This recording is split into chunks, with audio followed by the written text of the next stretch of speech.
you take me home? Give me wings to fly. We can run away. Castle in the sky. Won't you take me home and give me wings to fly? Okay, so this is the outside wheel framing. We're in the process of welding that up now, and the wheels fit in there rather nicely with my little system L bracket from Bunnings system there.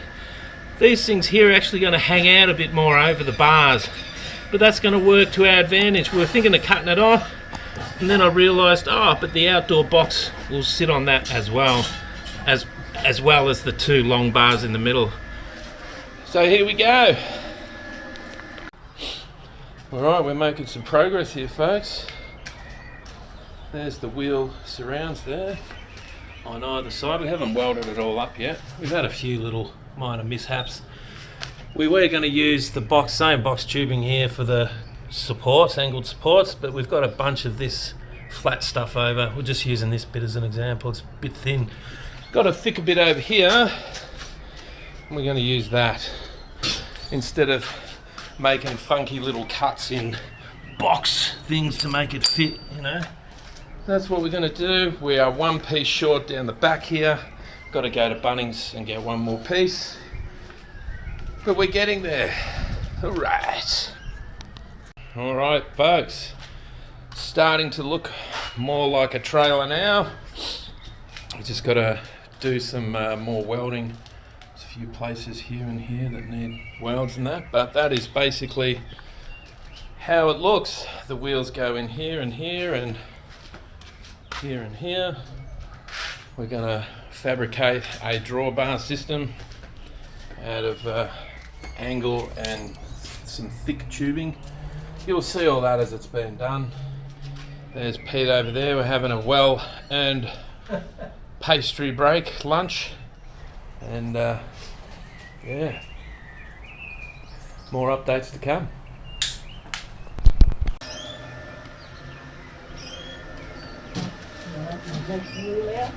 Pardon me? Yep. Right, folks, got one wheel in, but we're going to take that wheel out, are we? We got the other one there. Yeah. Why do I need to take that out? Well, when you take it out, I can link to it. Ah, sorry. Yeah, I'll get you now. Oh, I don't want to take it out. It looks so nice there.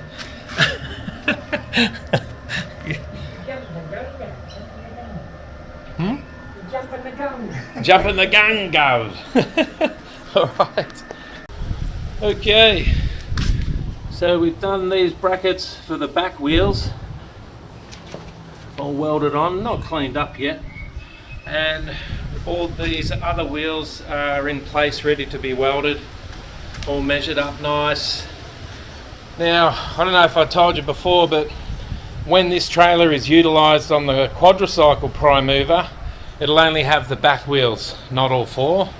But when this trailer is connected to the Magnum trike, all four wheels will be utilised, and it'll have one of those kids trailer arms, you know, those ones that come out the side and then they sort of hook around and they go in a little axle nut on the back of your wheel. That's how that'll be configured for that, because you don't want any weight bearing down on that. That's why the four wheels.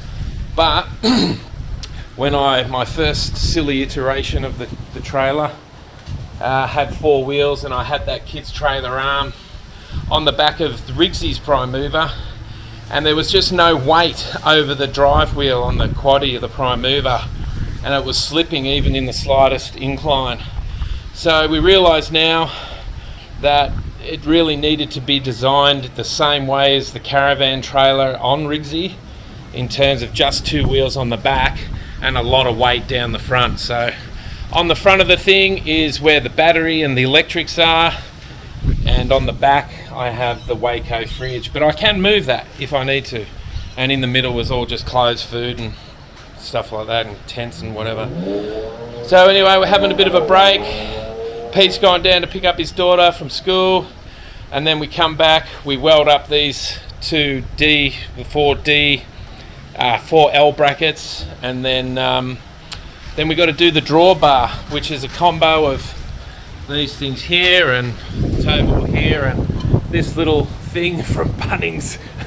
We're gonna make it work, don't worry, it'll look cool. And then Pete drops me back tomorrow, and then I take it over to a park somewhere and spray it all up, clean it up with the grinder, spray it all up, and then all I have to do is slide the box in that I've already done the electrics in, which I'll show you all that down the track, don't worry. Do it right. This is a 200 watt solar panel from Anaconda. Here it is here, clip in, and as you can see, I've just put some reflectors around there, etc. Now, how well you can see this little system under here, once again, spare 25 by 25 mil alloy tubing that I had lying around. These little L brackets are from Bunnings, how well you can see that.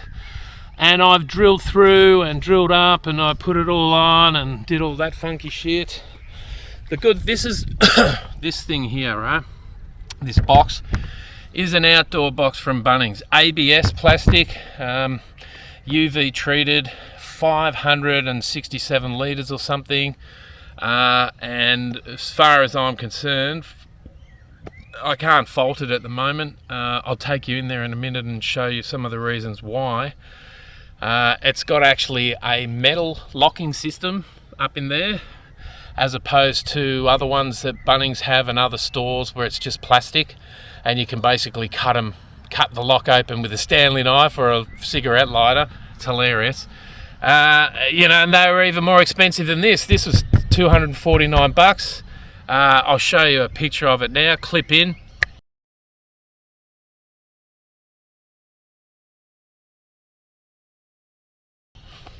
And I'll show you inside now. I think hang on.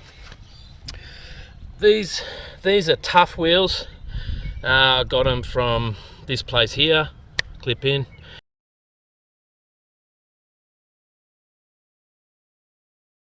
$70 each. The tyres I got from Casey Cycles in Cranbourne with the tubing inside. I have 4 of these, so when I have not got this trailer connected to the prime mover, but I have it connected to the Magnum, I have all 4 wheels in, 1, 2, 3, 4, and that'll be a kids trailer system coming out of here, and it bends around and goes into this little sucker there. I haven't done that yet, simply because I haven't done it yet. Just so you understand what this is here, this system here, Anderson plug, this actually gets connected into the prime mover's battery box here. If I want to really quickly charge this, I have this e-bike battery at the moment charging from the prime mover's solar panel, going in through a system in there. I might show you that again later. I've shown you that a few times already. But that is all connected up inside. I'll show you that in a sec. And so the e-bike battery has been trickle charged by this 211 Gioco, an Italian flexible brand, probably second tier from the top. Very expensive. I think it was $700 or $500 or something when I first bought it. I think they're pretty hard to get now. Anyway, that is trickle charging that. And I think we're almost done. Let's have a look-see. See what we see there. 50 volts. So we've got another 2 volts because I always have it 2 volts under the top end of it, which is 54 volts. Anyway, let's get inside here and I'll show you what I've done in here. So right now, this lifetime box comes with gas struts on either end, and without the solar panel on it, it lifts up real nicely and closes real nicely without any sudden moves. But because of the solar panel, and I didn't buy a flexible lightweight one for that because I want to use the roof of this with a mat at night as a table for doing whatever the hell I want to do. Obviously, have to be careful. Anyway, I have helped take the strain off this hinge system here by putting there's a bit of paracord here. I had to Frankenstein a few bits of cord together because I'd run out of this paracord here. Anyway, I've just got that through some of the holes through this metal supporting bar, which is basically for the locking system here. And I wanted this trailer, right? This box, because it has a weatherproof lip all around. Now, the advertisement and the reviews state that it is weather resistant, not weatherproof. So, me being me, I came in where all the joins are and I siliconed everything up. And then Pete today told me that I needed to fill up these as well, which I will do in the next day or so. This fridge freezer here is a 40 litre from King's, from the Wheel Drive Supa Centre in, I guess it's call it Dandenong, but it's on Frankston Dandy Road.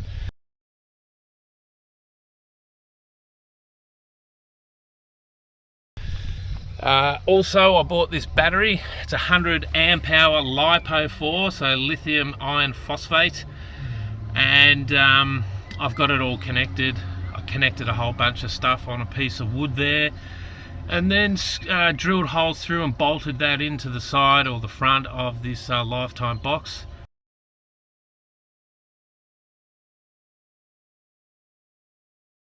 I'll just call it a module. And this fridge came with this control panel here.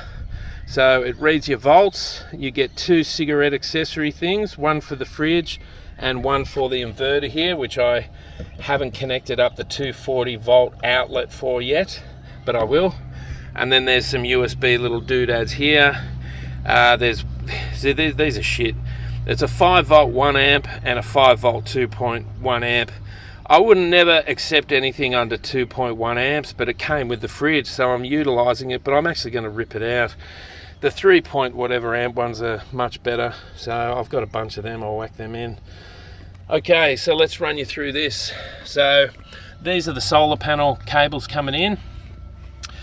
Now, I don't know if you guys are aware of this. I certainly wasn't, and I wasn't wiring up this for a long time until I actually researched it.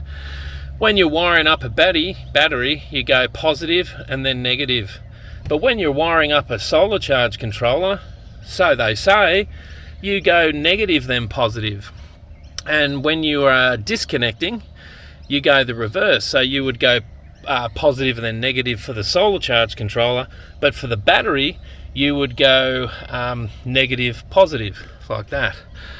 So anyway, I have these cables coming in from the solar panel into the solar charge controller.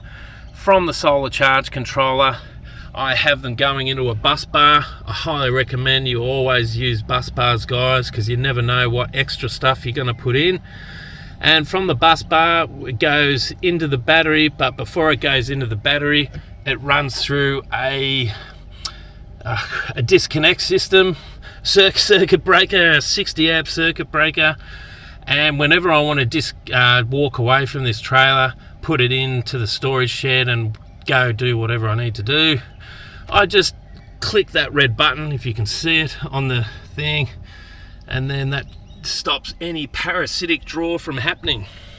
Now, from these bus bars, I have this control panel all hooked up to, and I have this 350 or 300 watt inverter. It's not a pure sine wave inverter. You need to be careful with these with laptops, because they will just pump in too much juice unless you have a very decent brick, meaning your decent converter for your laptop, which I do now, but I've burnt through heaps before by using modified or not modified inverters. Just a little lesson there for you guys. You know, always spend more for inverters where you can, but this is the very first inverter I had in my very first motorhome, and I've just kept it. So anyway, that's all I've got at the moment. I will upgrade that later. Another thing to be mindful of, which I always forget to do, whenever it comes to you've worked out where you're going to put all your electrics, you've worked out your spacing, you've done your drawings where everything goes, and you've got whatever it is you're going to put all this shit on. Let's say it's a wooden piece of this flat piece of wood. The great thing to do is to connect everything on the wood, right? The wires and everything before you attach the wood to the wall. Otherwise, these fucking things are a cunt to get wires in when it's upside down like that.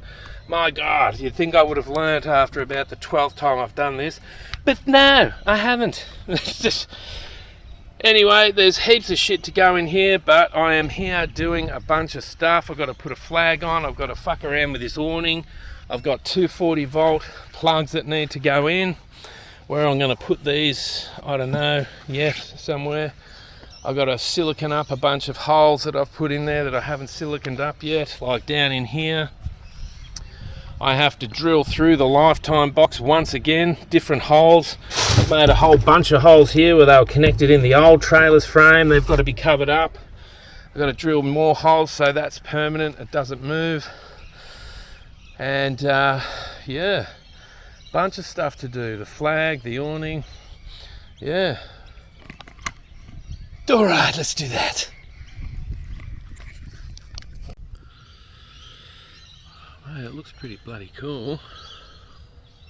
I'll take you in a second because I want to show you. I've adjusted the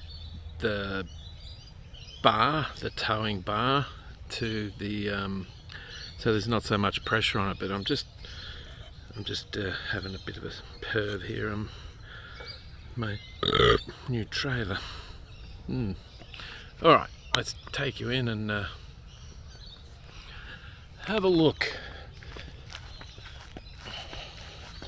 So what I did was, this was all connected down here, which means that this angle of the dangle was even more up like that, which was putting a shitload of pressure on this thing. And as you can see, it's still bent and it's still a bit of an incline, but it's not as bad.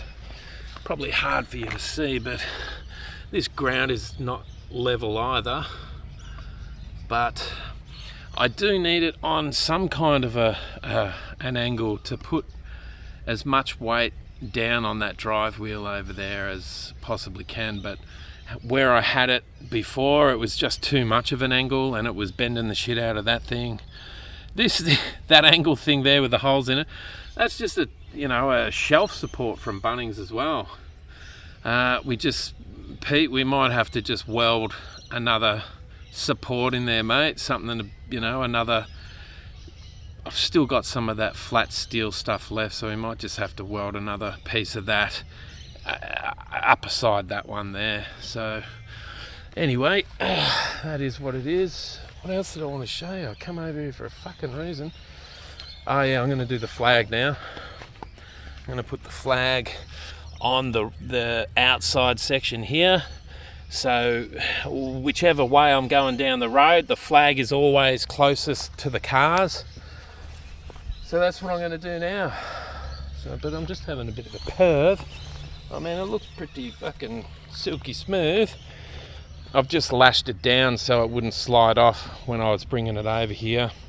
Got to drill the holes through this down into these run tubes here. Yeah, I've still got to pump these tyres up. They seem to go down a little bit. That's one of the bad things about Schrader valves, guys. They just sort of go flat over time. That's all right. It gives you an excuse to do maintenance. Anyway, let's do that. All right, here it is with the flag on, guys.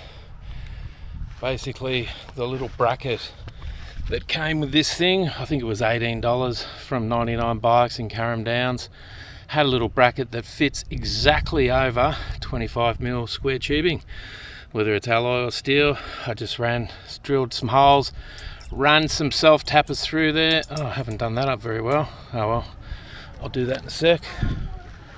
And that'll be it for today. I'm absolutely knackered. It took me and Pete 2 full days to make this frame. There was a few little things that went wrong few trips back and forth to Bunnings. But yeah, 2 full days. And the last day, which was yesterday, 8:30 p.m. we finished. So that's enough for today. I'm knackered. Do right. Good morning, everybody. It is Sunday morning, October something, and I have got Junai here again for the weekend. We're still down here at the Lang Lang Foreshore Caravan Park, and I've got the smaller tent. This tent is, believe it or not, better in the wind than that other big tent, because the other big tent has connections to this, the dune awning thing, and it has the gusset, the channel and everything, but the top of it still sits up higher. So when the wind comes from, say, this direction across, it still hits the top of the thing and it scoops down and pushes the roof down. That's when the wind's coming from that way. When in the bigger tent and the wind's coming from that way and it's strong enough, it actually pushes the whole roof of that thing down. Now that has got nothing to do with the pressure of the air I have in the air tubes, because I have that correct, because on the pump there's a dial, a reader that tells you, you know, the right pressure to put. So that's always correct. It's just I think a design flaw on that particular model. And that night that I still got the car again. How about that? This makes it a lot easier.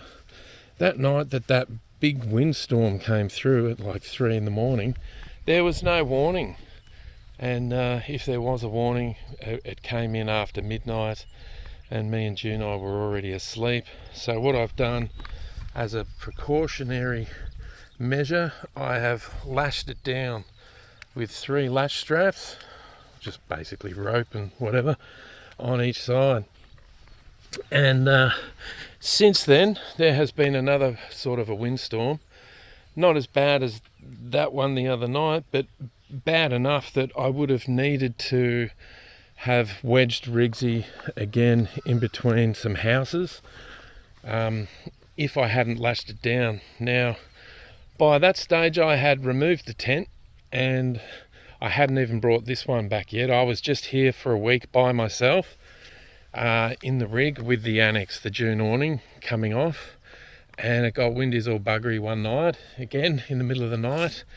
But this time I heard my phone go off because it was right near my ear where I was lying, or near enough, and I jumped up and it said within 5 minutes there's a hellfire storm coming through, and I just stayed awake for maybe 15 minutes, 20 minutes, and nothing even moved. It was really well positioned and snug as a bug.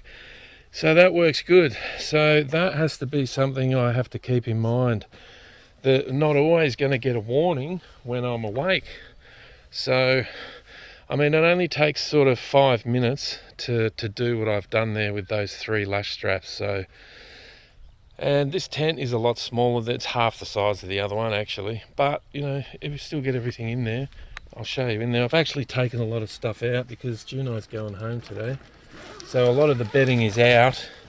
I don't know if you see. Hey, give us a hello, Junai. He's under his little thing there. We got visitors coming for lunch soon, so yeah, half of the stuff that was in there is taken out. I bought Junai a new blow-up air mattress, and that's working pretty good. Doesn't leak like the other one. And beautiful day here today. I'd say it's probably about 16, 17 degrees, but the sun is shining. A bit cloudy here and there, but it's pretty good. Now we're just waiting for our friends to come. We'll have lunch in the camp kitchen and then maybe bring them down here just to lounge around in the grass. The kids can throw the frisbees around and it'll be lovely. Do right.